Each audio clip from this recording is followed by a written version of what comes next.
The 70th anniversary of an infamous voyage. In 1939, the SS St. Louis, a German ocean liner, sailed to the U.S., hoping to find homes for German Jewish refugees. But they were denied entry. Surviving passengers reunited in Miami Beach just this week, just miles from where their boat sat decades ago. The beauty of the beaches and the palm trees. That's what Herb Carliner says he remembered the most. In 1939, as a 12-year-old boy, Carliner and his family gazed upon the Florida coast from the luxury liner SS St. Louis. They dreamed it would be their salvation from the Nazi rampage. We had to leave because there was no future for us in Germany. But off the coast of Miami Beach, the vessel with 937 people, mainly Jewish refugees, was never permitted to enter the U.S. It was forced to return to Europe, which was on the verge of a world war.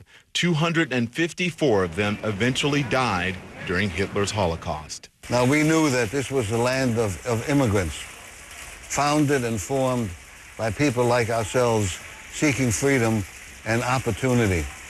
So we couldn't understand why, all of a sudden, the Coast Guard forced us into international waters. But what happened? Some historians say President Franklin Delano Roosevelt's hands were tied by strict immigration laws and public opinion. Certainly, FDR, I believe, was perhaps remiss in not allowing these folks to disembark in the United States, but he was bound by laws that were not of his own making. But Herb Carliner believes anti-Semitism was behind it. His parents and two of his sisters who were on board the St. Louis were killed by the Nazis when they returned to Europe. He blames FDR and says a message was sent to Hitler that Jews were expendable. This ship, St. Louis, was the beginning of the Holocaust because it shows you that nobody wants the Jews, so they can do with them whatever they want to do. The St. Louis passengers held visas for entry in Cuba. It was a voyage that began in Hamburg, Germany on May 13, 1939. Passengers say they had a joyous cruise away from the terror filled with thoughts of a new future. After 2 weeks at sea, they arrived in Havana, Cuba, but almost all of them were refused entry. After about a week of waiting, the St. Louis set sail again, hoping the U.S. would accept them. Off the coast of Miami Beach, in view of those palm trees, they were again denied.